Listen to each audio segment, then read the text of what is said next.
자, 그럼 원활한 행사 진행을 위해서 더욱더 뒤에 계신 분들께서 입장하시게 되면 자리에 착석을 한 번 더 부탁을 드리겠습니다.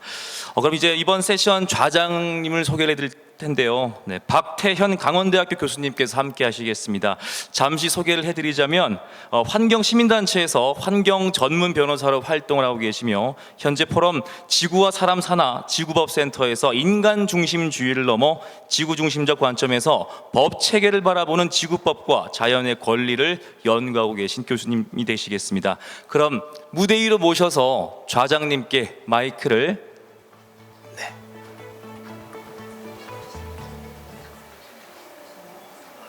아직 다 안 들어오셨어요? 네, 알겠습니다. 네네네. 네, 연사분들께서 다들 한 번 더 제가 체크를 했었어야 되는데 다시 한 번 더 사과의 말씀드리겠습니다. 준비가 다 된 것 같으니까 다시 한 번 더 시작을 하도록 하겠습니다. 뒤늦게 오신 분들을 위해서 제가 한 번 더 재차 안내 말씀드리겠습니다. 한국어, 영어 동시에 진행이 되겠습니다. 한국어는 1번이고요. 영어는 2번 채널을 통해서 통역기를 사용해 주시면 감사하겠습니다. 자, 이번 세션 조금 전에 소개를 해드렸습니다. 강원대학교 박태현 교수님께서 함께 해주시겠는데요. 무대 위로 여러분 큰 박수로 환영해 주시기 바라겠습니다.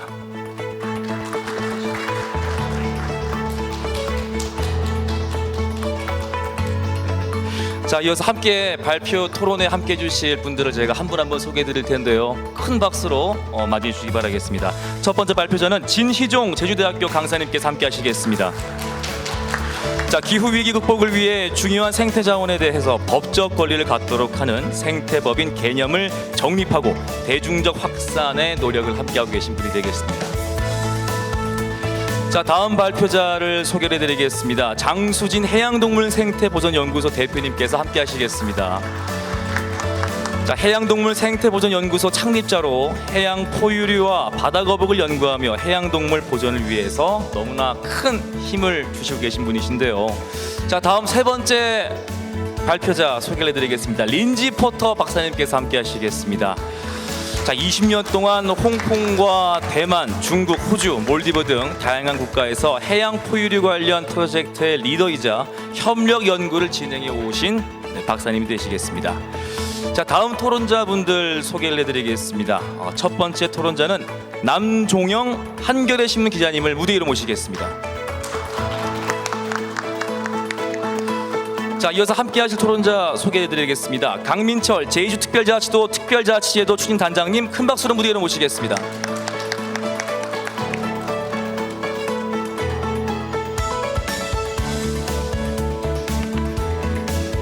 자, 그럼 본격적인 세션을 시작을 하도록 하겠습니다. 좌장님께 마이크를 넘기도록 하겠습니다.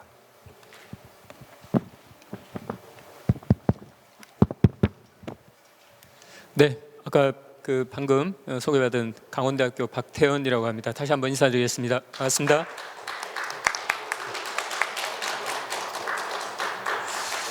이번 세션 주제가 생태법인 제도 공유를 통해 아시아 태평양 생태평화 공동체 형성이라는 주제입니다.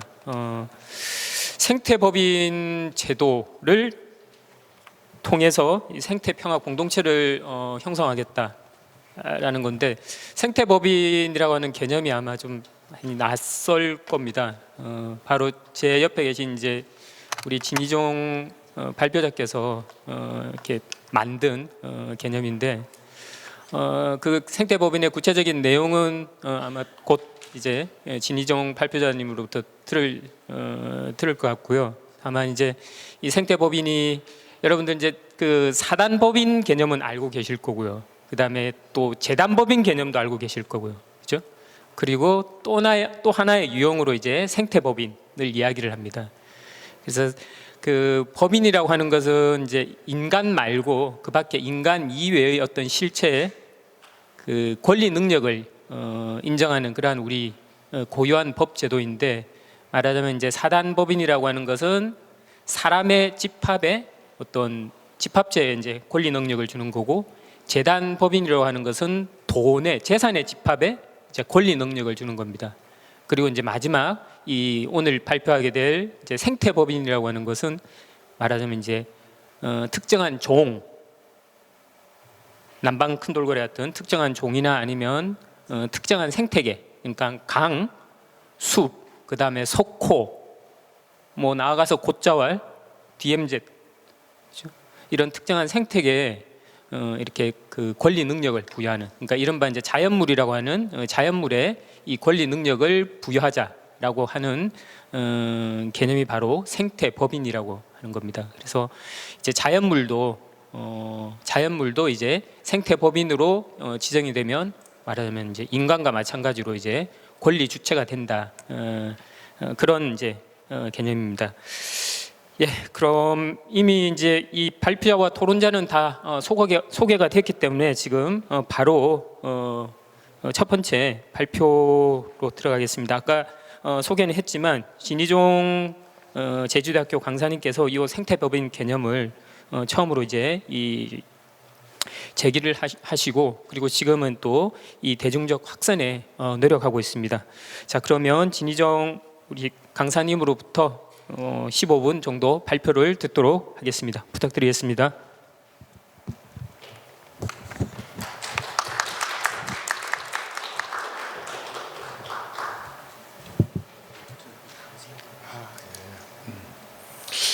예, 반갑습니다. 진희종입니다. 예, 그 날씨도 궂은데 많은 분들이 참석해 주셔서 큰 힘이 되겠습니다.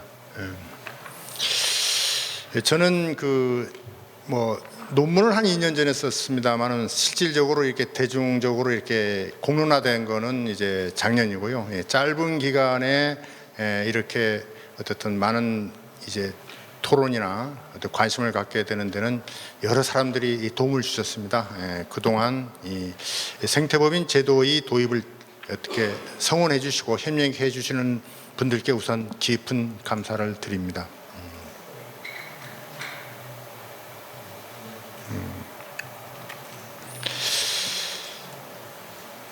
지구의 역사는 한 46억 년 정도 되고요. 우리 지금 현생 인류인 호모사피엔스의 역사는 한 20만 년 전이라고 볼 수 있는데 최근 한 200년 사이에 지구의 환경이 급변했다고 보입니다. 특히 지질계의 어떤 자연스러운 변화에조차도 인간의 행위가 영향을 미칠 정도로 그래서 인류세라는 개념이 등장할 정도로 인간이 지구에 던지는 어떤 영향력은 상당히 크고요. 지구의 자연은 인간에게 가장 취약하고 인간은 자연의 변화에 가장 취약하다는 사실을 깨닫고 있는 상황이 아닌가 생각을 합니다. 달리 표현하면 인간이 지구를 버리면 지구도 인간을 버리지 않겠느냐라는 어떤 우려와 걱정 속에서 생태법인을 하나의 문제 해결의 대안으로 제시한 것이 되겠습니다. 인간은 옳고 그름을 판단할 수 있는 능력이 있습니다. 당면한 기후 생태 위기의 원인은 인간 행동이 결과입니다. 이에 우리는 도덕적 숙고를 통한 올바른 행동 선택에 책임이 있습니다. 이 생태법인은 이런 어떤 숙고의 결과물이라고 할 수 있겠습니다. 오늘날 인류가 직면하고 있는 생태 위기는 자연을 도구로 본 인간 중심적 자연관의 결과물이 아닌가 생각이 들고요. 인간 중심적 자연관은 우리 인류 역사의 오랜 전통 속에 있었습니다. 대표적으로는 아리스토텔레스가 얘기했듯이 사물은 동물을 위해 존재하고 그 동물은 인간을 위해 존재한다라는 어떤 자연계의 위기 질서를 인간 중심적으로 이렇게 바라본 것이 상당히 오래됐는데 근대 이후의 과학기술의 발전을 통해서 자연을 지배하는 인간의 힘이 커지자 인간 중심적 자연관은 생태 위기를 불러온 근본적인 이유가 되었습니다. 이런 인간 중심적 세계관에 많은 사상가라든가 이제 철학자들이 문제 제기를 하는데 그 대표적인 사람 중에 하나가 테일러라고 할 수 있겠습니다. 모든 살아있는 것은 스스로 자기를 보존하고 행복을 추구하는 목적론적인 삶을 지향하는 존재다. 우리가 이런 걸 일상생활에서 인간의 문명과 문화가 있기 때문에 바로 관찰할 수는 없으나 어떻든 인간과 함께하고 있는 동물, 식물 그 존재에 대해서 존중하는 마음을 가져야 되지 않느냐 이런 것들이 오늘날 우리 인류가 직면한 생태위기 극복할 수 있는 첫 번째 태도의 변화라고 메시지를 주는 것 같습니다.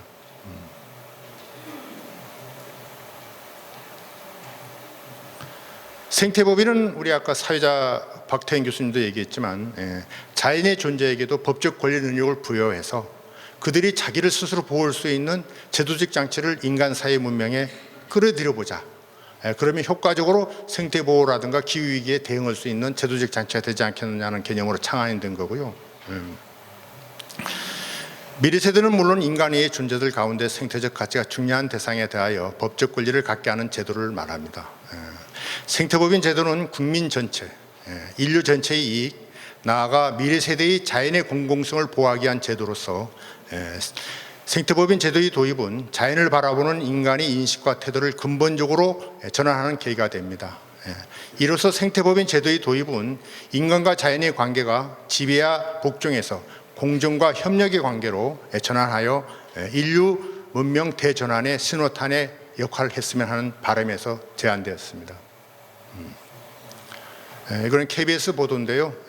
제주민하고 제주 주변에서 이렇게 존재하는 대표적인 해양 포유 동물이 돌고래인데 이렇게 멸종위기종으로 국제사회에서 인정하고 있는데 여러 가지 환경적 요인에 의해서 위험에 처해 있다는 게 어떤 우리의 긴박한 인식이고요.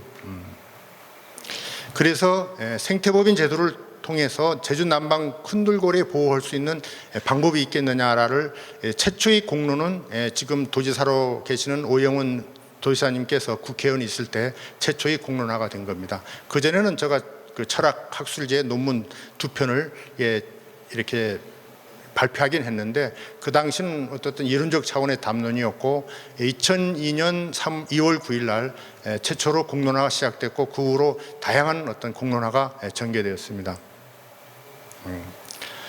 작년에는 9월 15일 날 이 자리에서 포럼을 통해서 소개된 바가 있었고요. 우리 지금 이 사회를 보고 계시는 우리 박태인 교수님이 이 생태법인에 대한 어떤 개념이나 어떤 확산, 제도화에 대해서 가장 적극적으로 관심을 가져주고 또 이렇게 역할을 해주시고 있습니다. 이 부분에 대해서 깊이 제가 존경을 하고 앞으로도 많은 우리가 어떤 협력과 어떤 그 의지가 있을 걸로 전망이 되고요. 그 이와 관련된 어떤 여러 가지 제도적인 문제는 우리 강민철 단장님께서 어떤 발표에 포함될 걸로 보고 있습니다. 그리고 이제 어떻든 생태법인 공론화의 질적 전환은 작년 10월 6일 특별자치도 도지사님께서 제도 도입에 대한 공식 선언이었습니다. 제주의 새로운 도전과 기회를 위해서 반드시 지켜야 할 게 있습니다. 바로 제주의 최대 자산이자 경쟁력인 생태 자연 환경을 지켜나가는 일입니다. 이미 코로나19 팬데믹 기후 위기는 지구촌에 살아있는 인류의 자연을 정복할 수 있다는 오만함을 버리고 자연을 존중하며 함께 행복한 지구를 만들어야 한다는 의미를 보여준 것입니다. 이에 제주의 생태 자연 환경을 지키고 이 생태 서비스 지불제라든가 생태법인 도입하는 것이 제주도정에 상당히 중요한 일이고 이제 이걸 공식적으로 추진하겠다고 하는 역사적 선언을 한 겁니다. 그런데 이제 우리가 지금 이 생태법인 제도의 논의가 이제 상당히 본격적으로 활발되고 있는데 이게 단순히 제주도의 하나의 제도가 끌어들인다는 차원을 넘어가지고 이 생태법인이 제도화되고 우리 제주도민이 어떤 그 공감을 하고 이렇게 수용이 되고 현실화된다면 우리 제주도민이 만들어가는 이 새로운 생태법인은 인간과 자연의 행복을 위한 제주 미래의 비전이며 새로운 실천의 약속입니다.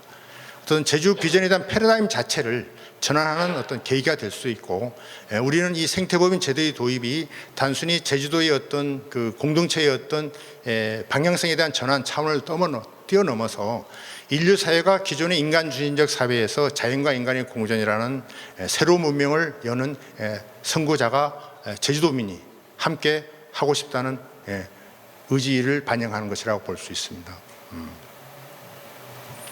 그리고 이런 구체적인 제도화를 위해서 지난 3월 31일 워킹 그룹을 만들었습니다. 우리 생태학계에서 상당히 그 활약을 하고 계시는 이화여대 최재천 교수님을 위원장으로 여러 가지 철학자, 그다음에 법률 전문가, 그다음에 인문학자, 그다음에 관계 공무원들로 해서 이제 그 워킹 그룹을 좀 활발히 이제 활동하고 있음을 알려드립니다. 그러면 우리는 생태의 부분으로 무엇을 할 수 있는가? 가장 이해하기 쉽긴 어떤 그 카테고리는 국립공원이 옛날에 야생지였는데 국가가 공공의 자산으로 관리하는 제도가 국립공원입니다. 그런데 이 생태법인은 국립공원보다는 한 단계 위의 관리 개념이라고 할 수 있습니다. 공동체와 그 다음에 거기에 살고 있는 거기에 문화적 관련성이 깊은 주민들의 의견도 존중해서 관리하자는 거죠. 국립공원 탄생보다는 한 단계 높은 차원의 자연과 인간의 공생관리 제도인데, 그랬을 경우에 뭐 제주도의 여러 가지 오름이라든가 제주도의 어떤 독특한 어떤 종의 어떤 그 동물이라든가 식물이라든가 이런 것들을 엄선해서 우리가 보다 높은 차원의 관리를 할 수 있고, 이 생태 자원이 지속적으로 다음 세대에도 그 계승할 수 있는 어떤 현 세대의 책임이 그 부여되는 것이라고 할 수 있겠습니다.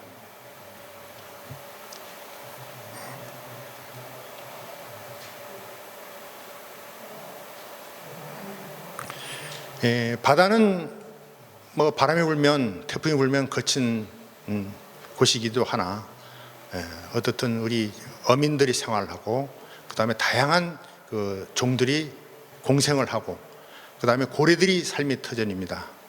또한 낯선 사람들과 새롭게 만날 수 있는 길이기도 합니다. 제주도에서 바다가 길이라면 인도, 태평양, 멀리 유럽, 그린란드까지도 갈 수 있는 게 바다라는 것이고, 그 바다가 길인데 우리는 그 이 길을 통해서 만남과 소통을 통해서 평화와 그 다음에 인류 공동체의 어떤 현재적 과제인 기후위기 극복의 연대의 어떤 필요성, 연대의 가능성을 모색할 수 있지 않냐라고 생각을 합니다. 결론적으로 우리 제주는 생태법인 이념과 가치를 전 인류와 함께 하고자 합니다. 인간과 자연이 평화를 위해 노력하는 사람들이 지속적인 만남과 소통의 장을 열고자 합니다. 돌고래 안녕을 위한 헌신하는 분들과 경험을 공유하고 공통의 과제에 대해 협력을 원합니다. 저는 오늘 국제사회에 생태법인 제주포럼 조직을 제안하고 이 모임에서 제주에서 정기적으로 개최되기를 희망합니다. 이를 위해 우리가 무엇이 필요하고 무엇부터 시작해야 될지 오늘의 논의의 주제가 아닌가 생각을 합니다. 이상 발표를 마치겠습니다. 감사합니다.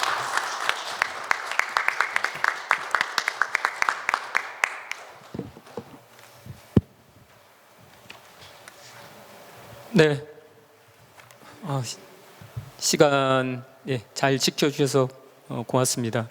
어떻게 생태법인 그 발표 듣고 나서 생태법인에 대한 개념이 조금 잡히셨는지 모르겠습니다.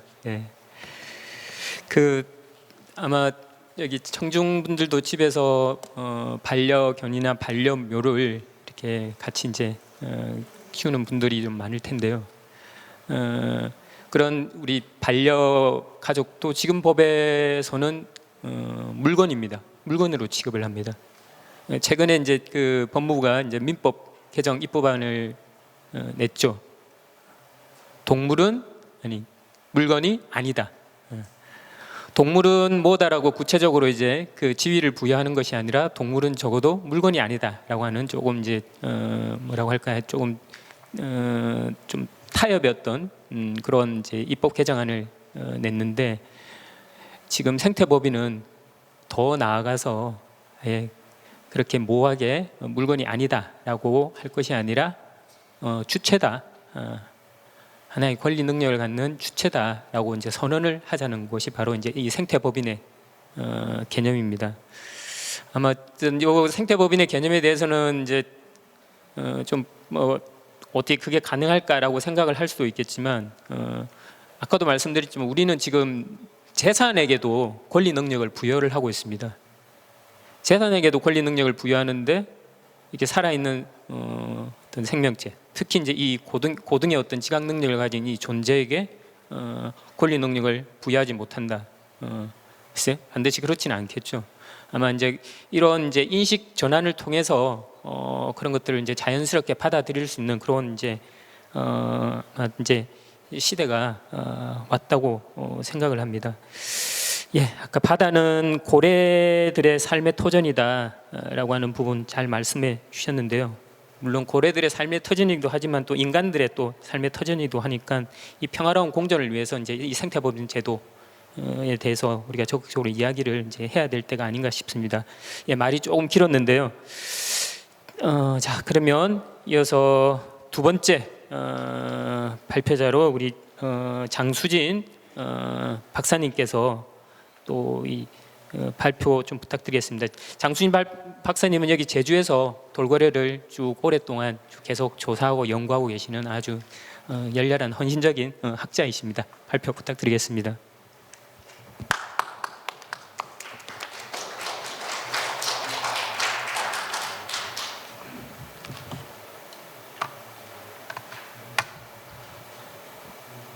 네, 안녕하십니까. 해양동물생태보전연구소 대표 장수진이라고 합니다.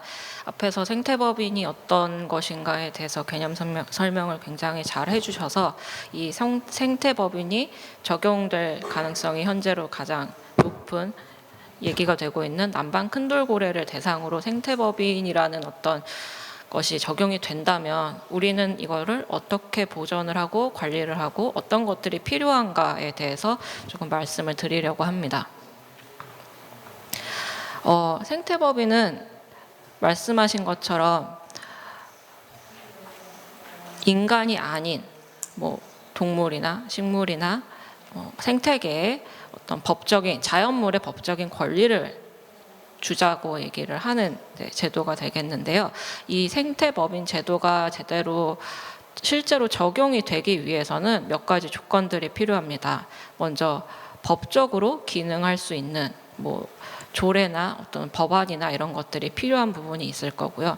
사회적인 합의가 필요합니다. 분명히 이 제도 자체가 인간에 의해서 운영이 되는 거기 때문에 이걸 받아들이는 사람들에 대한 어떤 합의가 필요한 부분이 있고, 그리고 이 생태법인으로 지정된 뭐 동물이나 어떤 대상이 스스로 자기의 권리를 인간에게 직접 얘기를 할 수가 없기 때문에 그 상황을 계속 관리하고 살펴보고 어떻게 평가할 것인가에 대한 노력들이 필요합니다. 그래서 저는 오늘 그 부분에 대해서 집중적으로 얘기를 하려고 합니다.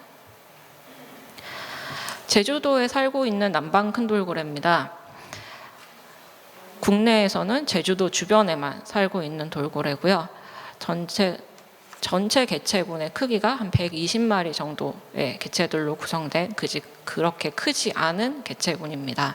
굉장히 사회성이 높고 그 안에서 다양한 관계를 맺고 있는 동물이기도 하고요.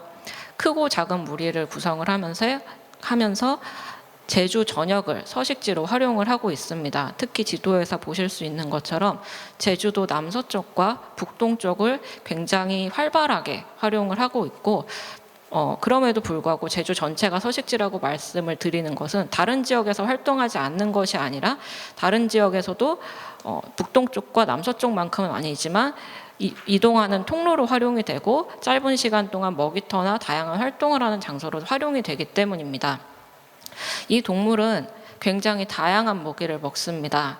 한 가지 종류의 특정한 종의 먹이만 먹는 것이 아니라 제주도 전역에 살고 있는 거의 대부분의 어종과 아니면 한치나 오징어 같은 두 종류도 먹이를 먹는 것으로 확인이 되었습니다. 그렇다면 이 동물을 보호하기 위해서 우리는 여태까지 무엇을 했나를 좀 볼 수 있을 것 같은데요. 남방 큰돌고래는 2012년에 보호대상 해양생물, 그리고 지금은 해양보호생물로 부르는 동물로 지정이 되었습니다. 그 이후에 이 지정이 되기는 했지만 실질적으로 이 동물에 대해서 뭐 추가적인 어떤 액션은 따로 이루어지지 않았었는데요.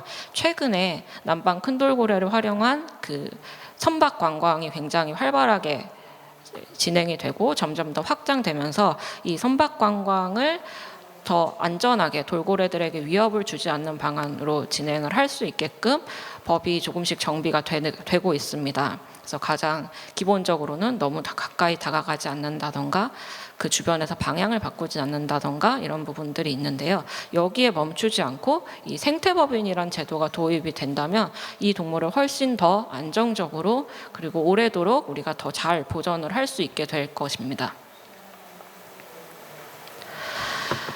저희가 연구를 하는 단체다 보니까 조금 더 그런 쪽에 포커스를 맞춰서 일단은 시작을 하게 됐는데요. 이 동물을 평가하는 데 있어서는 연구가 과학적이고 실질적인 정보들이 바탕이 되어야 합니다. 그래서 연구를 할 수 있는 기반 시설들과 연구자라는 어떤 그 인적 자원들이 필요하게 되고요. 그런 사람들을 계속 지속적으로 제주에서 기르고 육성하고 활용할 수 있도록 하는 시스템이 필요합니다. 그리고 아직 우리나라에서는 상대적으로 다른 연구들에 비해서 조금 그렇게 활발하지 않게 진행되고 있는 해양 포유류 전반에 대한 연구들도 확장될 필요가 있습니다. 예를 들자면 해양 포유류의 상태를 판단하기 위해서는 도대체 어떤 연구가 필요할까라는 고민을 좀 해볼 수 있는데요. 다양한 방면의 연구들이 필요합니다. 이 동물이 몇 마리만 있는가 이것만으로 평가는 충분하지 않거든요. 얼마나 건강하고 이 바다에서 어떻게 살아가고 있고 인간에 의해서 어떤 영향을 받고 있는가에 대한 다각적인 평가가 필요하기 때문에 이 동물을 생태학적으로 연구를 하기 위해서 크게 한 5가지 정도의 기본 연구들이 필요할 수 있습니다. 그리고 그 안에는 공간과 시간에 대해서 이 동물이 이 제주라는 서식지를 어떻게 사용하고 어떻게 분포하고 시기적으로 어떻게 이용을 하고 있는지에 대한 연구가 포함이 되고요.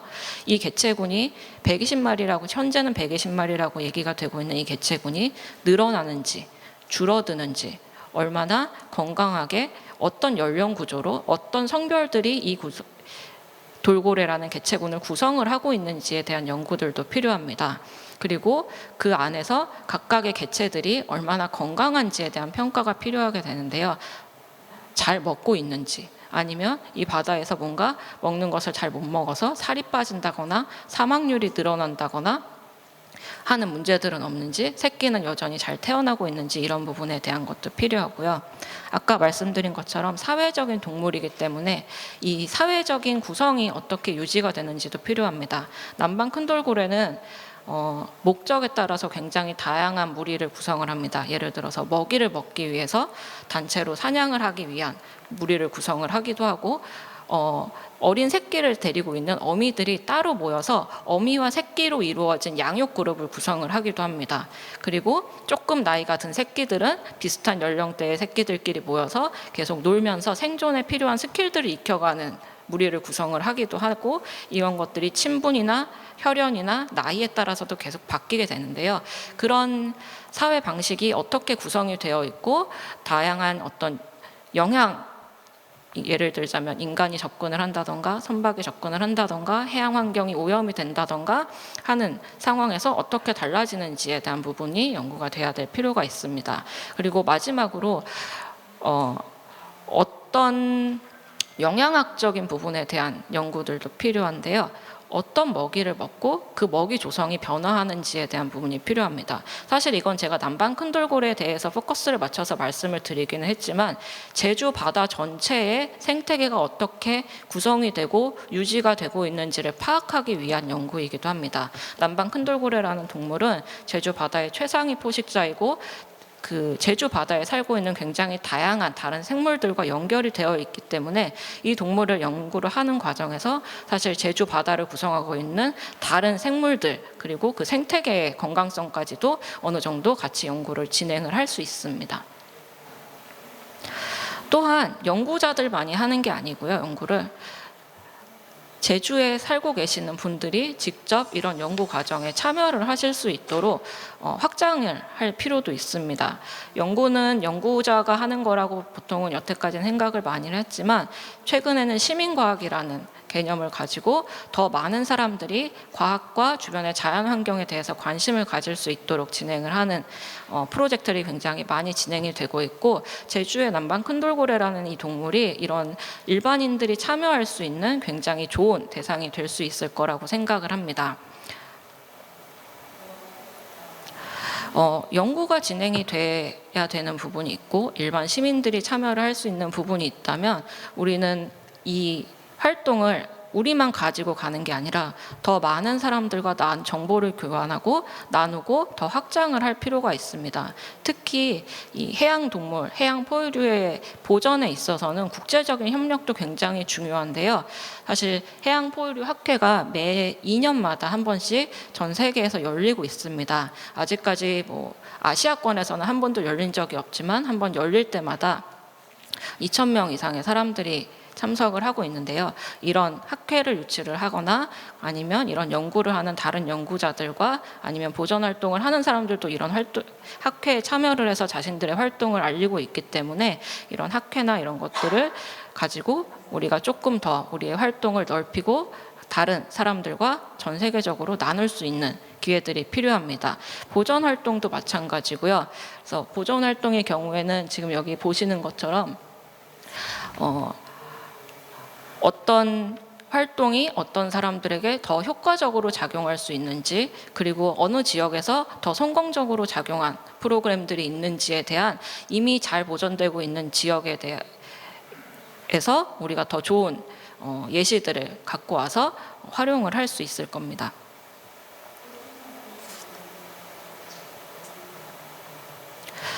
제주에는 굉장히 특이한 문화가 있습니다. 해녀가 그것인데요.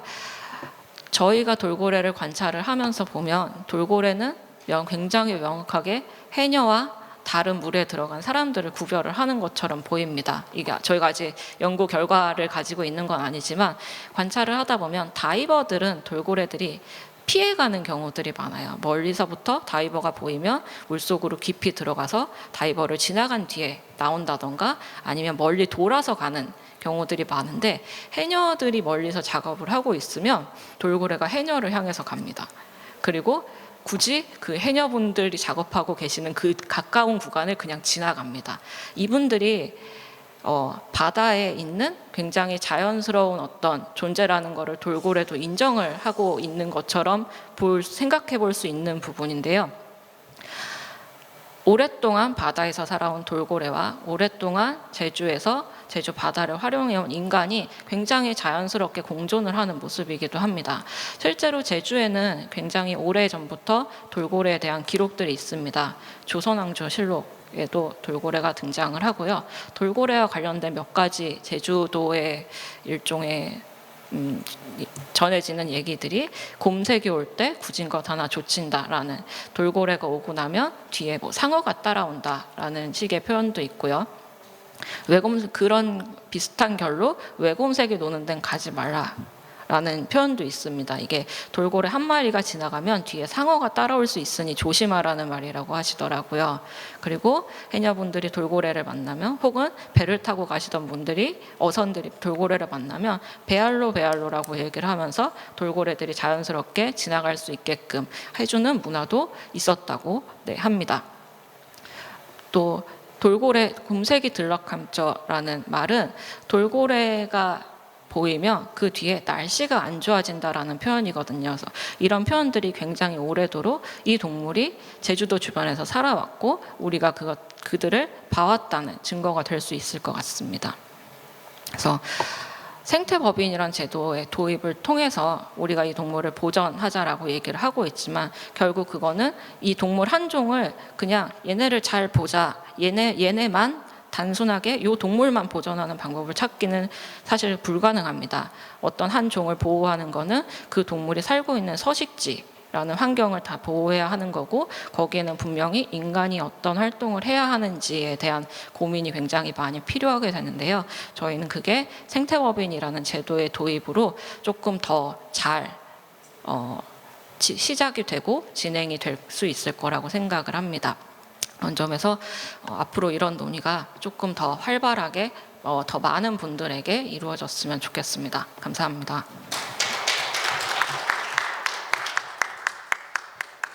네, 장순인 대표님 감사합니다. 장 대표님은 순수 자연과학자이시죠. 자연과학자가 이제 법 시스템을 말을 하고 있습니다. 좀 어떻게 보면 좀 낯설 수도 있는데요. 그런데 여기 생태법인 제도에는 장 대표님 같은 저런 자연과학자가 반드시 필요합니다. 우리가 남방 큰 돌고래에게 권리 능력을 부여한다 하더라도 남방 큰 돌고래는 이제 인간 목소리를 낼 수가 없죠. 그러면 남방 큰 돌고래의 이익을 결국은 인간이 대표를 해야 됩니다. 그럼 누가 남방 큰 돌고래 이익을 가장 잘 대표할 수 있을까요? 아마 그게 바로 이제 장 박사님 같은 과학자, 자연과학자, 그 다음에 또 여기 우리 제주도에는 이제 해녀들 포함한 어민들, 이런 분들이 그 남방 큰 돌고래의 이익을 대표할 수 있는 후견인이 되어야 됩니다. 그래서 이 권리 능력 부여에는 반드시 이제 후견인 그룹의 형성이 중요한데, 그런 점에서 저는 제주도는 이미 충분히 그 후견인 그룹, 잠재적인 후견인 그룹들이 잘 형성이 되어 있다, 이런 생각을 합니다. 그래서 훨씬 더 저는 이 생태법인의 법제화가 제주도에서 훨씬 더 미래가 밝다고 생각을 하고, 이 제주도가 그러한 어떤 그 생태법인 법제화의 어떤 출발지가 저는 될 수 있으라고 그렇게 생각을 합니다. 예, 발표 감사드리고요. 이어서 그 또 한 분의 우리 자연과학자신데요, 린지 제인 포터 박사님이십니다. 박사님은 20년 동안 홍콩, 대만, 중국, 호주, 몰디브 다양한 나라에서 이 해양 포유류 관련한 프로젝트를 수행을 해왔고, 지금도 또 수행을 하면서 또 후진들을 양성하고 계십니다. 예, 포터 박사님 발표 부탁드리겠습니다.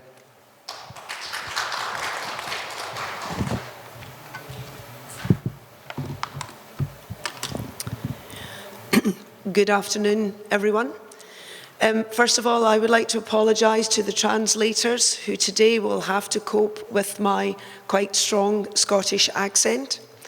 I hope I don't make your job too difficult for you today. I'll try and speak slowly. Thank you for the speakers who have gone before me. I would like now to take a little step back and think about the ocean as it is in its largest size, and how we rely on these research networks to help inform us of the whales that live within our oceans.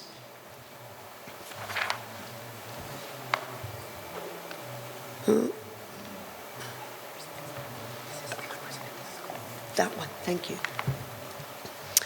So this is a petroglyph of humans and whales. It is right here in Korea, and it is one of the very first images of humans and whales working together. Now, humans and whales history have been intertwined for centuries. At one point, whales were our greatest commodity. They provided nourishment, they provided light, they provided furniture, they provided medicine.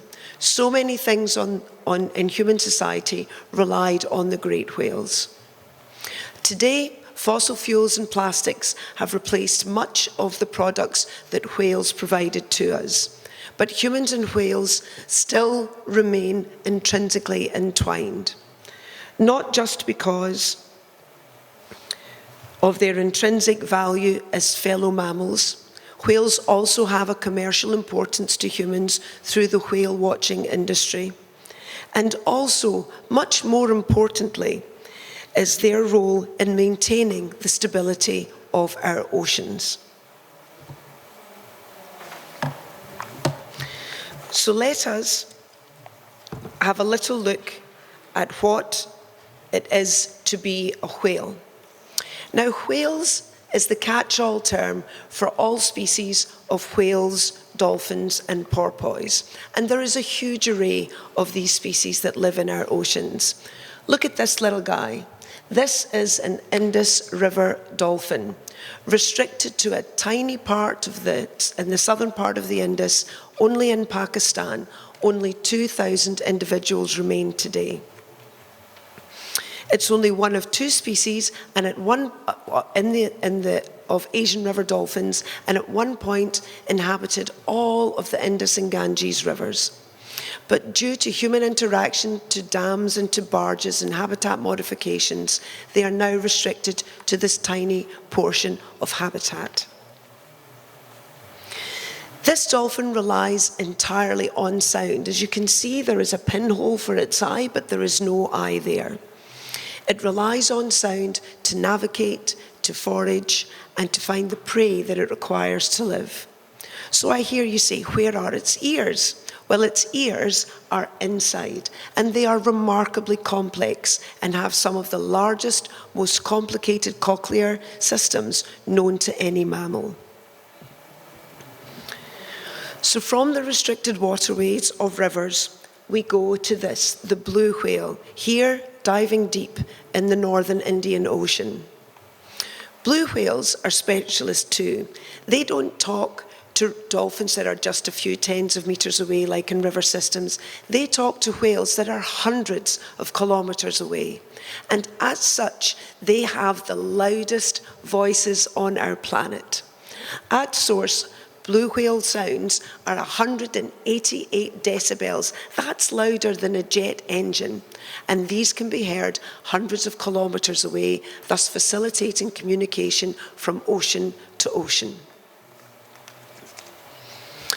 There are also several specialists within the marine mammal world. This is the narwhal, the so-called unicorn of the sea. But this remarkable horn is not a horn as such. It's actually a canine tooth.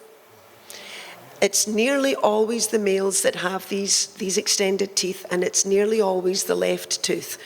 Reasons we don't know why. But what we do understand is that this is not a sword. This is not for fighting. This is a highly innervated sensory organ, and it connects millions and millions of nerves directly from the oceanic environment to the narwhal's brain.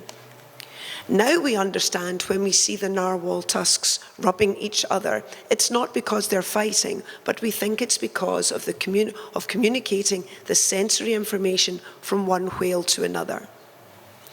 More recently, drone footage has also shown us that this tooth can be used as a foraging tool. We were able to see narwhals tapping and stunning Atlantic cod so that they could then slow it down and use it for a meal. And here we have generalists, the very dolphins that live around Jeju Island. And I call them generalists because this species is remarkable in its extreme adaptability.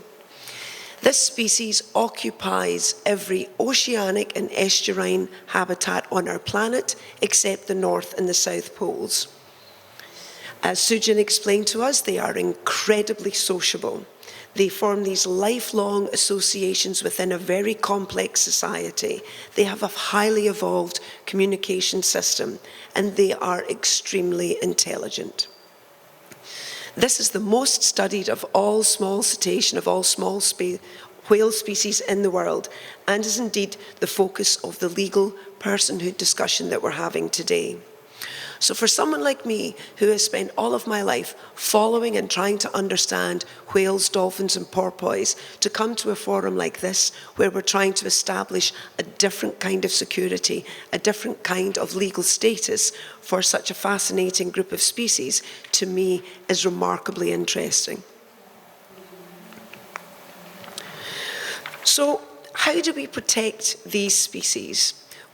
Legal personhood is a new concept, but traditionally, how do we put conservation measures in place? So first of all, let's have a think about how marine conservation is very different from terrestrial conservation.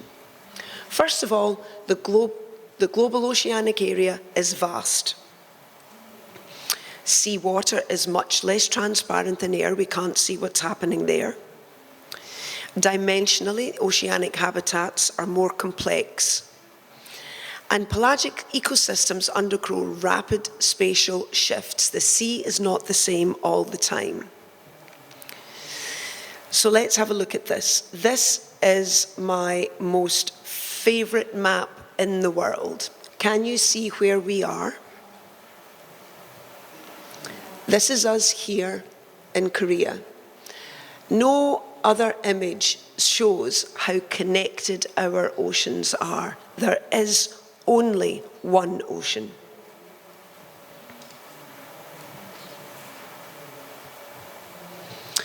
Seawater is less transparent than air.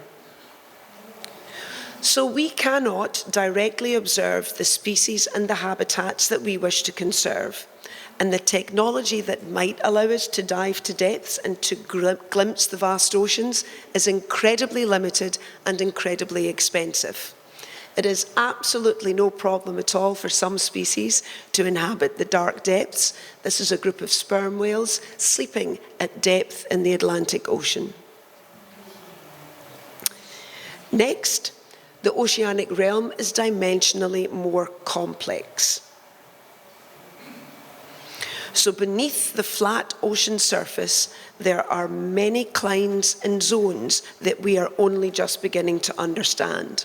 Now, some of these can be fixed and physical, like hydrothermal vents or seabed pinnacles, and others can be much more fluid, like currents and oceanic circulations, and these move around the globe. And none of this can we see from the surface. Everything happens under the waves in a very complex, multi-dimensional habitat. And it is the very fluid nature of the ocean that presents another significant challenge to marine conservation, and that is pelagic ecosystems undergo rapid spatial shifts. So what is it exactly are we trying to conserve within the oceans? It's very difficult to put boxes around a habitat or a species that moves over such vast distances. There are other challenges between the marine and terrestrial conservation. First of all, human conservation of marine wildlife is much, much higher than it is of any other terrestrial species. More than 2/3 of the planet rely on protein derived from the ocean to survive.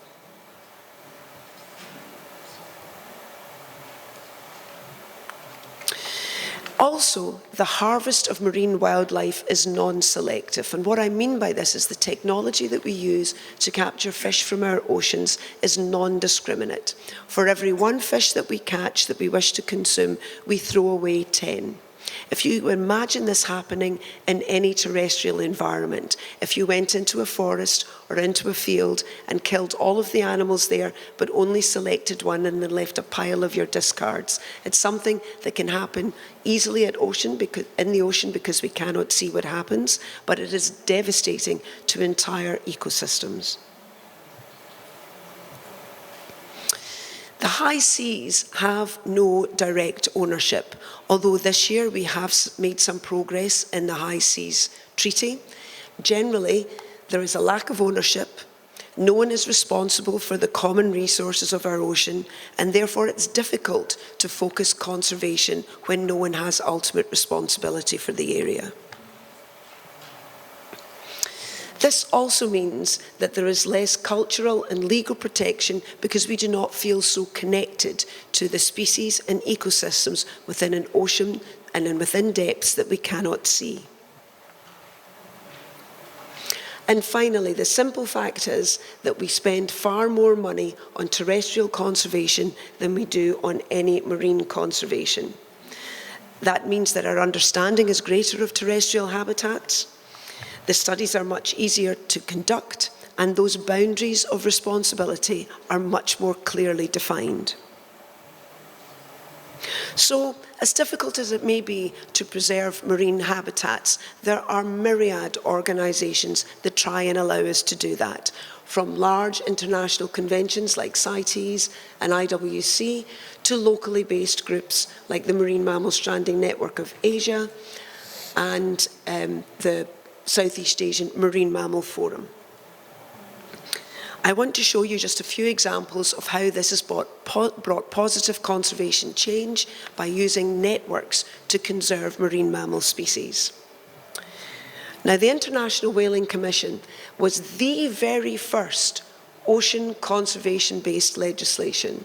It was established in 1946, and it is charged with the conservation and management of all the world's whales, dolphins, and porpoise. It does span the globe. Currently, there are 89 member governments, including Korea. And the thing that makes the IWC Convention work is that it has a legally binding schedule. That means it has bite, it has obligations from the member states to follow recommendations made by scientific and conservation bodies within the IWC. So the IWC has many initiatives that it uses to try and preserve the mitigate impacts within the environment. And one of these is conservation management plans. And I've chosen as an example the Western grey whale, sometimes known as the Korean grey whale. A conservation management plan is the integration of science and governments to better protect a species and their habitat.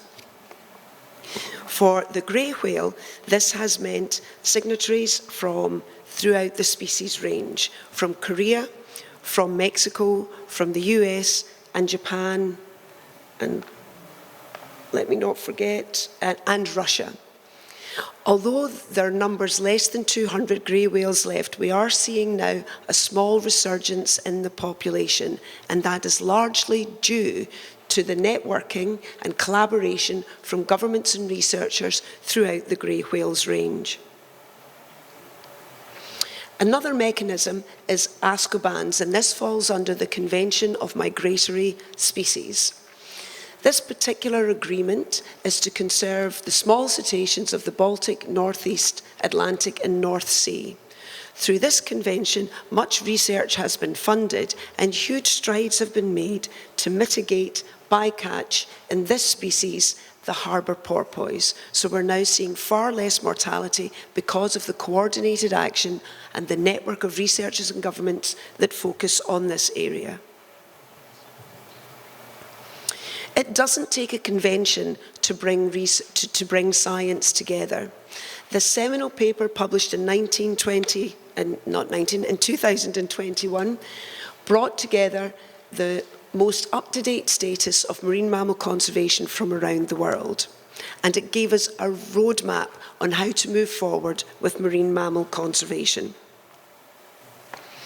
This remarkable report, too, brought together 30 years of research from more than 50 groups of research organisations so that we could understand what the global movement was of cetaceans within our oceanic realm.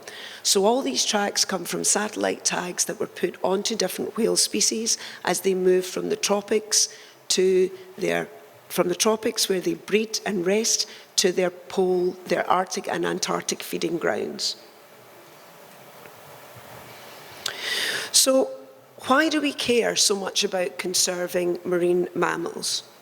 And it's because of the intrinsic role they play within our oceans. Marine mammals, particularly the large whales, circulate nutrients from the ocean depths to the ocean surfaces, keeping our oceans alive. Whale falls, when a marine mammal dies, when a whale dies, it sequesters 145,000 tonnes of climate-changing carbon into our oceans, out of our oceans every year.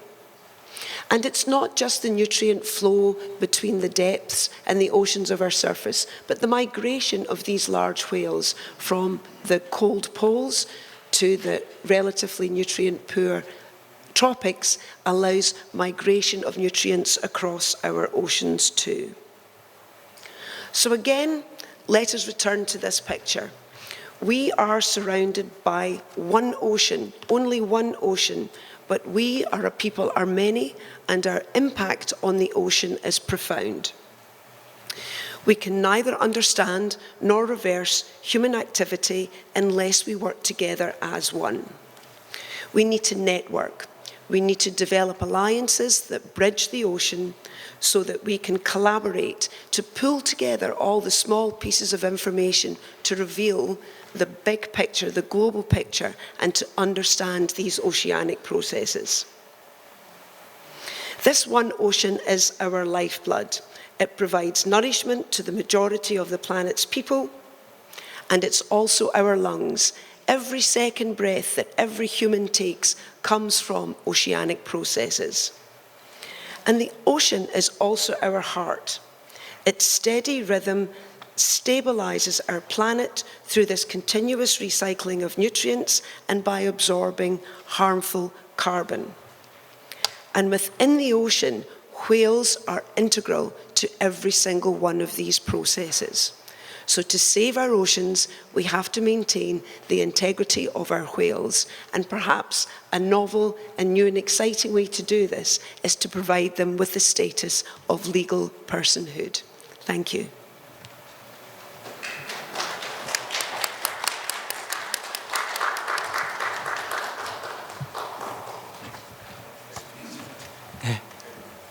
고맙습니다, 포터 박사님. 20년 이상의 그 전문 연구 역량이 아주 축적돼 있다라는 걸 저 발표를 들으면서 저 다시 한번 저도 그 느꼈고요. 그리고 특히 그 마지막 바다는 하나라는 이미지를 그 표상하는 그 지도, 그 시각 지도가 굉장히 감동적이었습니다. 그 여담으로 지금 태평양 연안 국가에서 이제 그 이 오션 라이트, 그러니까 바다의 권리를 인정하자라고 하는 이런 지금 이제 운동이 전개되고 있습니다. 이 운동의 어떤 뭐라고 할까 하여튼 뭐 논리적 근거가 이런 어떤 바다가 하나라는 이런 시각적 지도가 잘 좀 제시해주지 않을까 싶은데요. 그러니까 하나의 어떤 살아있는 통합된 어떤 우리 어떤 생태 시스템이라고 한다면은 이런 것들에 대해서도 이제 그 권리성을 인정해야 된다라는 주장이 훨씬 더 설득력을 가지지 않을까 싶고요.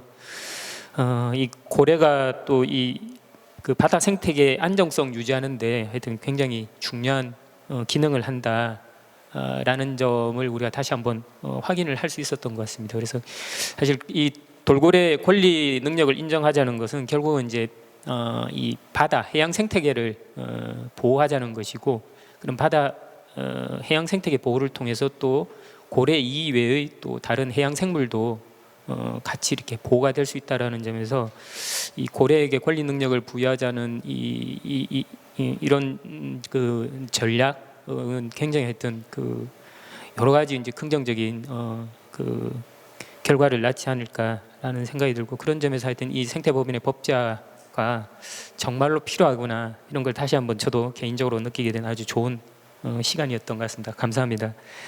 자, 그러면 세 분의 발표가 끝났습니다. 끝나고 이어서 두 분의 토론자로부터, 지정 토론자로부터 한 5분 정도 이제 토론을 듣도록 하겠습니다. 먼저 남종영 우리 그 한겨레 기자님인데요. 아마 꽤 아시는 분도 있을 것 같습니다. 안녕 생선은 고마워. 뭐 또 최근에는 이제 동물 권력, 하여튼 동물 그리고 동물권에 관해서 아주 재미있으면서도 되게 유익한 그런 정보를 담은 이제 글들을 많이 책을 많이 쓰고 있습니다. 예, 남정영 기자님, 그러면 한 5분 정도 토론 좀 부탁드리겠습니다. 예, 저기 한겨레 신문에서 기사를 쓰고 있는 남종영이라고 합니다. 제가 그 생태법인이라는 말을 제일 처음에 그 진희종 선생님께 들었을 때 사실 좀 어렵거든요. 이게 개념 자체가 아주 철학적이고, 그래서 이 개념이 얼마나 대중적으로 확산할 수 있을 것인가 솔직히 말해서 조금 회의적인 생각이 들었습니다. 저는 사실은 언론인으로서 가장 대중에게 얼마나 이런 것들을 잘 전달하느냐, 그리고 대중들이 얼마나 잘 반응하느냐에 대해서 이제 본능적으로 어떤 감각을 가지고 있었거든요. 근데 그럼에도 불구하고 이제 기사를 썼는데 반응이 만만치 않더라고요. 그래서 불과 1년 만에 지금 제주도에서 공식적으로 추진하는 단계에 이르렀습니다. 그래서 저는 저의 역할은 그 언론인으로서 어떻게 그 생태법인이라는 개념을 사람들에게 알려갈 것인가라는 데에 대해서 좀 고민을 하는데요. 사람들은 사실은 가장 강력한 이야기, 강력한 서사에 반응을 하게 돼 있습니다. 그래서 이 생태법인을 위해서 어떤 서사가 좋을 것인가를 좀 고민을 해봤는데, 그 전에 이제 우리가 먼저 조금 따져봐야 될 게 사실은 이 환경운동과 동물권 운동이라는 두 축입니다. 사실 이 두 가지는 기반한 철학이 다르거든요. 동물권 운동 같은 경우는 사실 개체의 권리를 주장합니다. 그리고 환경운동 같은 경우에는 종이나 생태계 자체의 어떤 보호를 추구를 하고 있고요. 그래서 이제 동물권 운동 같은 경우에는 뭐 대표적으로 피터 싱어의 동물해방론, 톰 리건의 동물권리론 등이 있는데, 최근에 좀 주목할 만한 사례가 그러니까 동물의 권리, 자연의 권리를 주장한다는 점에서 좀 주목할 만한 사례가 이제 미국의 동물권 단체인 비인간 권리 프로젝트 NHRP가 이제 침팬지나 뭐 이러한 동물들의 인신 보호 영장을 청구하는 소송을 하고 있습니다. 그러니까 어떤 개체가 감금되지 않을 자유가 있다, 신체의 자유가 있다라고 하면서 이제 계속 소송을 벌이고 있죠. 반면에 생태법인 같은 이 자연에게 법인격을 주려는 시도는 동물권 운동이라기보다는 약간 원주민 운동이나 환경 운동에 발을 딛고 서 있습니다. 왜냐하면 개체가 아닌 특정 생태계를 권리 주체로 삼기 때문입니다. 그래서 2017년에 뉴질랜드에서 제정된 황간우이강 분쟁 해결법 같은 경우에는 강을 포함하는 강물, 강바닥, 동식물 같은 강 전체에 법인격을 부여합니다. 그리고 비슷한 시도로 지금 독일에서 아덴의 갯벌을 법인화하려는 시도가 있습니다. 반면에 우리 남방 큰 돌고래를 법인화시키는 시도는 이것들과 약간은 다른데요. 이 앞에 두 개의 케이스 같은 경우에는 어떤 생태계를 대상으로 권리 주체를 삼는 반면에 남방 큰 돌고래 이 생태법인은 하나의 특정 종을 대상으로 산다는 점에서 약간 그 동물권 운동과 환경 운동의 중간에 서 있다고 볼 수가 있을 것 같습니다. 좀 본론을 얘기를 한다면, 그러면 어떻게 강력한 서사를 할 것이냐. 일단 서사는 크게 공간과 시간 그리고 캐릭터로 구성이 되고요. 독립적이고 때로는 충돌하는 다수의 스토리가 서사라는 큰 나무를 만들게 됩니다. 남방 큰 돌고래는 아주 강력한 스토리를 가지고 있습니다. 불법 포획됐다가 사람들의 도움으로 바다로 돌아간 제돌이, 그리고 그물을 먼저 뚫고 스스로 자유를 찾은 산파리, 그리고 우울증을 앓으며 돌고래 쇼를 거부했다가 사산 끝에 야생에 돌아가서 새끼를 낳은 복순이, 그리고 복순이의 짝 태산이, 아주 강력한 스토리를 가지고 있었기 때문에 사실은 생태법인이 대중화하는데 어느 정도 기여를 했다고 봅니다. 근데 이 스토리들은 전통적인 동물운동이 호소했던 피해자 서사와는 조금 구별이 됩니다. 오히려 좀 긍정의 서사, 희망의 서사, 결국은 자유를 쟁취했고 행복해졌다라는 어떤 그런 서사에 기반에 두고 있다고 볼 수 있습니다. 그래서 앞으로 그 생태법인 논의를 좀 더 확장시키려면은 피해자 서사보다는 돌고래 스스로 행복한 삶으로 자신의 삶을 바꾼 어떤 희망의 서사를 개발하면은 좋을 것 같습니다. 덧붙여서 모든 스토리는 투명하게 공개되고 논의될수록 좋다고 생각을 합니다. 잘 드러나지 않는 스토리는 나중에 어떤 대항해 서사로 가장되어서 이용될 수 있습니다. 지금까지 총 4번의 돌고래 야생 방사가 있었는데 사실은 2번은 성공했고 2번은 실패했습니다. 그 2번의 실패 사례에 대해서는 사실은 좀 불편한 이야기 때문에, 불편한 이야기여서 그런지 몰라도 그 어떤 행위자에 의해서도 조명되지 않고 있습니다. 우리는 이 비과시하던 이 스토리를 통해서 어떻게 기존 서사를 확장할 수 있을지 토론을 해야 될 것 같습니다. 그래서 그러한 스토리조차도 하나의 우리가 공감할 수 있는 스토리를 만들면서 전체적인 큰 어떤 희망의 서사를 만들 수 있는데 기여할 수 있으리라고 봅니다. 예, 이상입니다. 네, 고맙습니다. 예, 하여튼 역시 그동안 쭉 계속 동물권에 관해서 계속 고민하고 있는 그런 것들을 잘 또 말씀을 해주신 것 같고요. 특히 이제 강력한 서사의 어떤 중요성, 기자답게 그런 부분들을 잘 지적을 해 주신 것 같고, 앞으로 이제 생태법인 제도와 관련해서 이제 이런 부분들도 우리가 충분히 이제 고려를 해야 되지 않을까 싶습니다.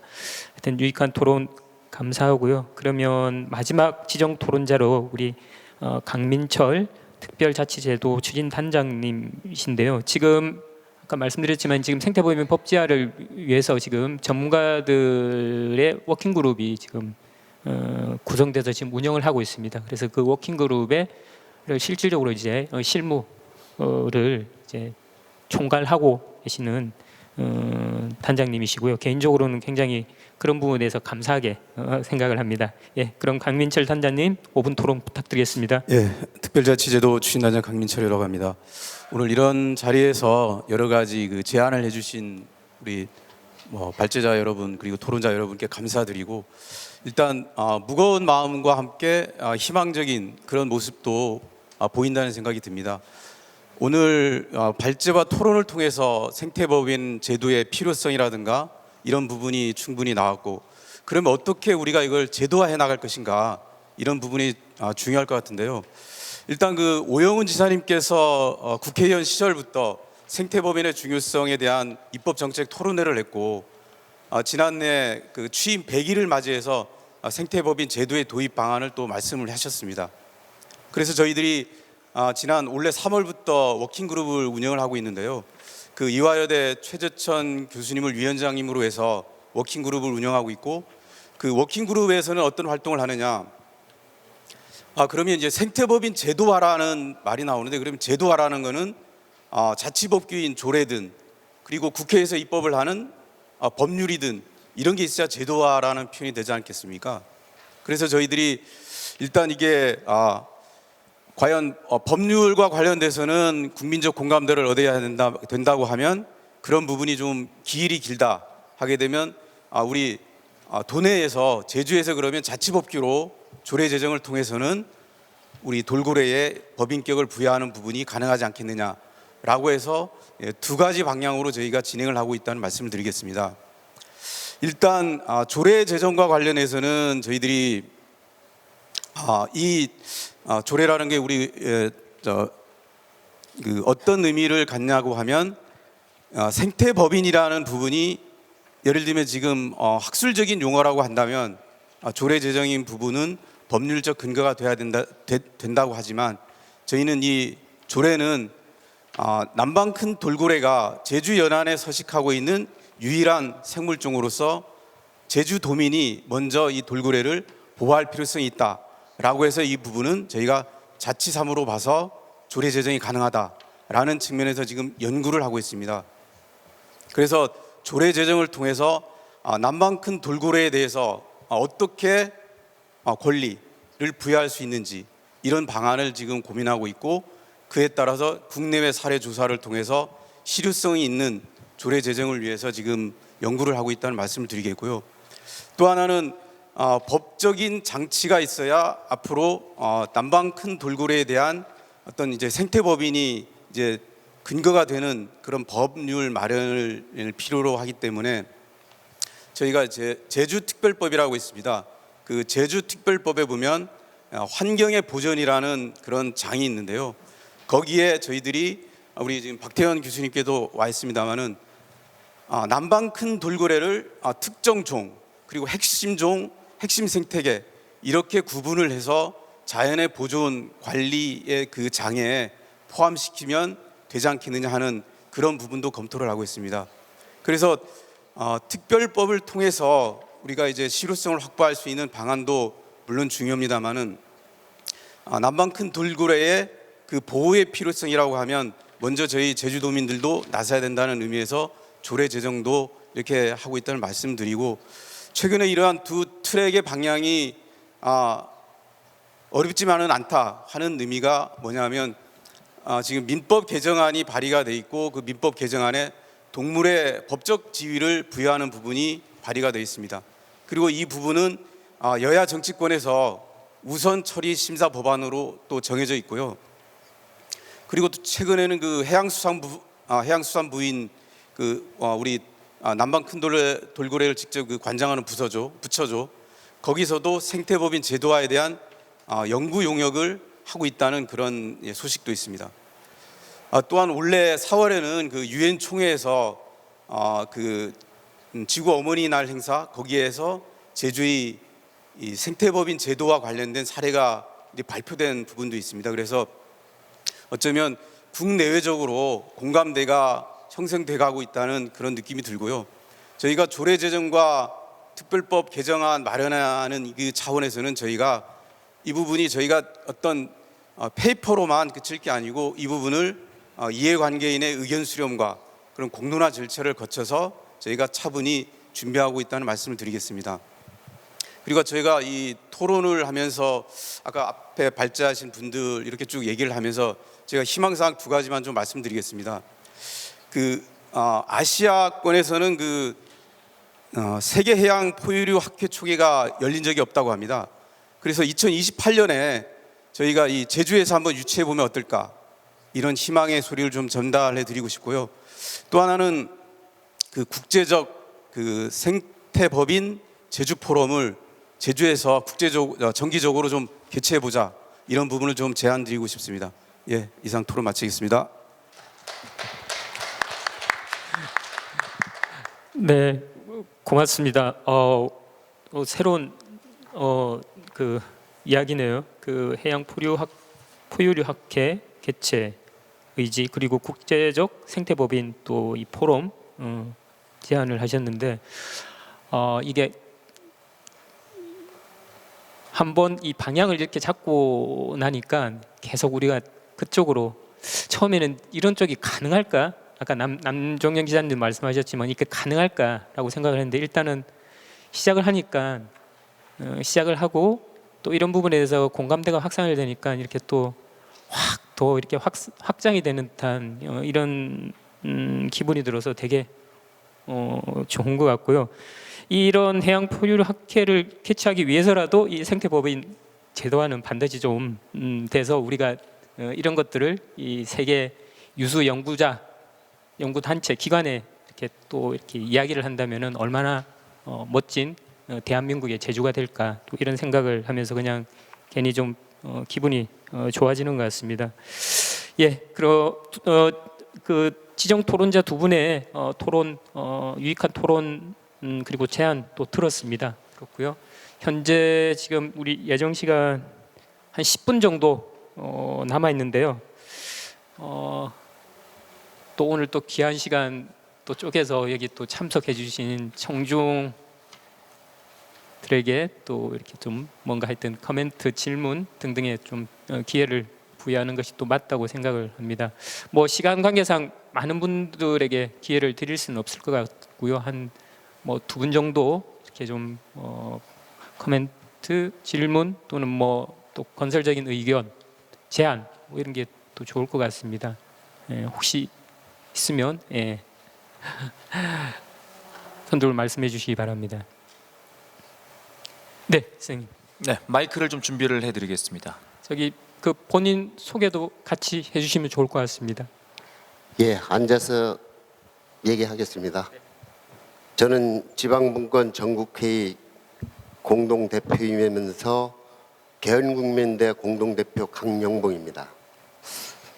그래서 주제 발표 및 토론자들 말씀 잘 들었고요. 그런데 들으면서 다소 우려되는 바도 상당히 많다. 그래서 저는 제가 우려되는 부분에 대해서 장황하게 말씀드리려면 두세 시간도 모자랄 것 같아요. 그래서 제가 들으면서 간략하게 추각해서 써놨거든요. 그것을 읽어드리겠습니다. 인간이 살아가는 무대는 2덩어리로 되어 있습니다. 2세계를 하나의 무대로 해서 살아갑니다. 인간은 한 세계는 인간이 만든 세계이고, 또 한 세계는 인간이 안 만든 세계로, 인간이 안 만든 세계는 인간이 부여한 원칙이 아니라 지가 가지고 있는 원칙에 따라 저절로 돌아가는 자연이 세계이며, 인간이 만든 세계는 인간이 문화활동의 창조물인 문명의 세계입니다. 인간이 안 만든 세계를, 즉 자연의 세계를 문명화하면 인간의 삶에 큰 해악이 올 수 있다는 것을 결코 간과해서는 안 될 것입니다. 문화적 활동인 제도나 인위성이 부여되는 그 순간부터 종속적 수용자로 더 거칠게 말하면 노예가 된다는 것도 잊어서는 안 될 것입니다. 정리해 말씀드리면은 이론과 관념들을 가지고 일상과 사건화하여 제도로 현상화하는 것은 철저히 경계할 것입니다. 이러한 메시지로 제 말씀을 간략하게 마무리하겠습니다. 감사합니다. 네, 고맙습니다. 아마 이제 그 인간 이외의 존재에게 이제 인간 시스템에서 만든 이제 권리 능력을 이제 부여하는, 그게 오히려 이제 자연스럽지 않을 수 있다. 하여튼 자연과 문명의 철저한 구분을 전제로 해서 지금 말씀을 하시는 것 같은데요. 예, 하여튼, 예, 그런 의견도 뭐 있을 수 있다라는 생각이 듭니다. 예, 좋습니다. 네, 마지막 그러면 네. 네, 안녕하세요. 오늘 발표 잘 들었고 질문 드리고 싶은 거는 즉 제주에서 이런 생태법인에 대해서 좀 워킹그룹을 지금 가동하고 있고 지금 조례제정까지 이야기가 되신다고 하니 참 반가운 생각이 듭니다만, 이 조례라는 게 저는 자칫하면 어떤 캠페인성의 어떤 실질적인 효력이 없는 그런 그러니까 홍보성의 조례가 아닐까 하는 좀 우려가 있어서 좀 그 부분에 대해서 어떻게 보완을 하실지를 좀 질문드리고 싶은데요. 실질적으로 저희가 좀 환경소송 같은 거를 해보면 항상 원고적격 부분에서 굉장히 좀 협소한 지금까지 해석이 좀 이루어지고 있고, 자연물 같은 경우는 예전에 뭐 도룡뇽 소송도 그렇고 그 자연물이 어떤 법적인 권리가 항상 인정되지 않았었습니다. 그런데 지금 법적인 어떤 제도의 뭐 이렇게 개정이라든가 이런 게 없이 근거하지 않은 어떤 조례로서의 생태법인에 대한 인정이 실질적으로 앞으로 그런 환경 소송에서 어떤 자연물의 어떤 권리를 인정할 수 있는 데까지 나갈 수 있으려면 저는 더 좀 제주도가 그런 의지가 정말 있다 그러면 더 적극적인 행보가 필요하다고 생각하는데, 지금 뭐 이렇게 보여지는 논의가 물론 제주도가 전국적으로 가장 처음에 진행한다는 부분에서는 굉장히 큰 의미가 있지만 그냥 이렇게 어떤 워싱 같은 느낌이 좀 들어서 좀 우려가 됩니다. 좀 그 부분에 대한 좀 답변을 듣고 싶습니다. 네, 강민철 단장님, 예, 좀 부탁드리겠습니다. 예, 좋으신 지적입니다. 일단 돌고래의 권리를 부여하면 아까처럼 소송 적격이 있어야 되는 부분이 맞고, 그렇게 되면 법률적 근거가 있어야 됩니다. 근데 법률적 근거를 하기에는 예를 들면 우리 돌고래 보호와 관련된 부분이 도민사회 인식이 좀 부족하다고 한다면 저희가 수월성과 실효성 차원에서 우선 접근을 해야 된다고 봅니다. 그래서 일단 도민에게 돌고래 보호의 필요성을 알리는 그런 부분에 있어서 조례 제정을 검토를 하면서 저희가 아까 투트랙으로 간다는 부분이, 그러면서 조례 제정과 아울러서 저희 제주특별법으로 담을 수 있는 부분을 같이 검토를 하고 있다는 말씀을 드리겠습니다. 아까처럼 원고 적격이라든가 소송 적격과 관련된 부분도 염두에 두는 부분이기 때문에 저희가 제주특별법도 같이 검토하고 있다는 말씀을 드리겠습니다.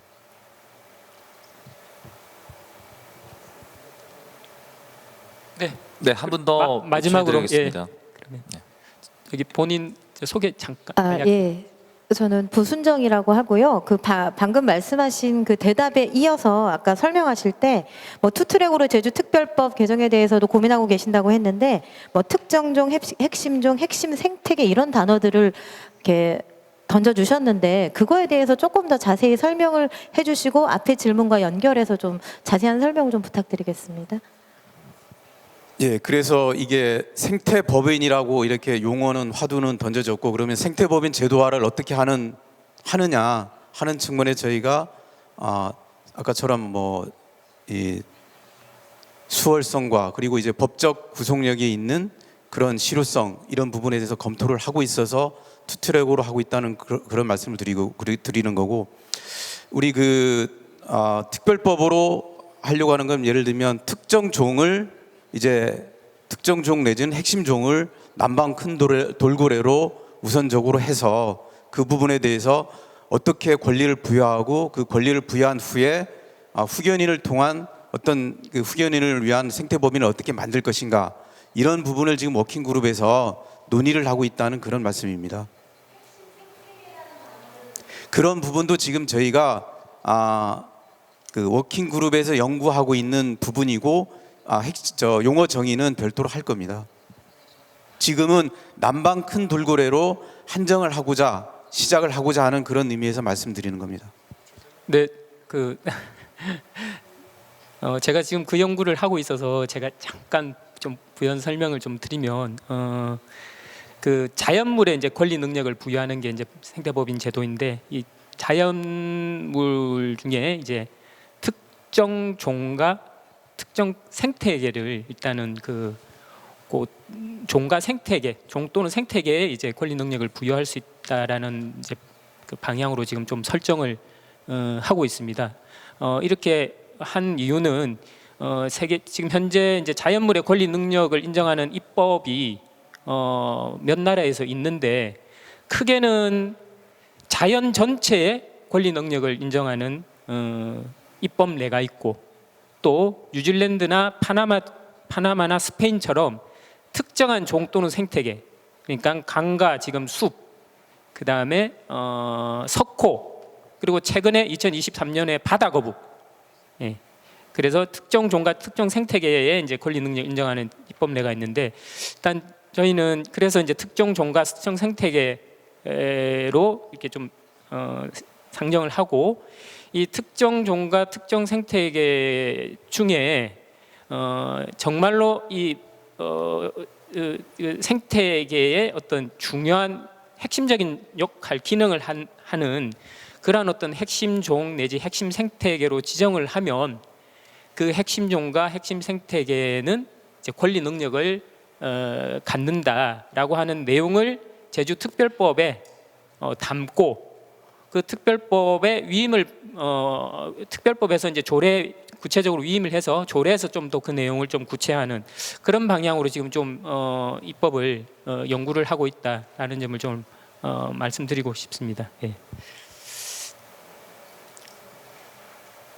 네, 지금 4시 40분 저희들한테 배정된 시간이 이제 다 지난 것 같습니다. 좀 시간이 조금 남으면 이제 마지막 그 발표자분들께 좀 마지막 마무리 시간을 좀 드릴까 했는데, 그래도 혹시나 세 분의 발표자 가운데 마지막 좀 하고 싶은 말씀이 있다라고 하면은 한 1, 2분 정도 시간을 좀 줘도 좋을 것 같은데, 혹시 예. 네, 그럼 짧게 한 말씀 부탁드리겠습니다. 아까 우리 부순정 선생님이 질문하신 관련된 건데요. 제가 옆에서 느끼기에 제주도가 생태법인 도입해야 될 의지는 상당히 능동적이고 적극적이라고 믿어 의심치 않고요. 우리 강민철 담장님이 또 입법에 관한 상당히 탁월한 능력을 가지신 분입니다. 그래서 저는 희망을 갖고 있는 게 4.3 특별법이 사실은 거의 불가능한 법이었는데 실무 책임자를 우리 강민철 단장님이 맡으셨습니다. 그래서 그것보다는 좀 쉬운 것이 아니겠느냐. 어떻든 생태법인에 관해서 제주도 입법 의지는 의심의 여지가 없고 기대해도 될 것이고, 도와주면 조속한 시일 내에 성과가 있을 것이라고 전망하고 있습니다. 이상입니다.